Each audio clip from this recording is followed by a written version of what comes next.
DecoNetwork makes it easy for you to apply a bulk payment. So maybe you have a customer that has several invoices and then they send you a check, for example, and you need to mark specific invoices as paid.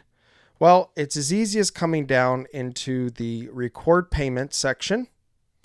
From here, we can select a customer profile, and then we can select the individual invoices that they are paying.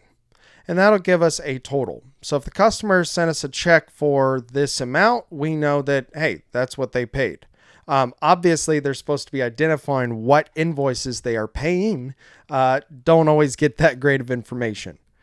But if I come into Brittany here and they cut us a check, and I can select the individual invoices that they ended up paying, because we all know how some of these schools work. They'll select random ones.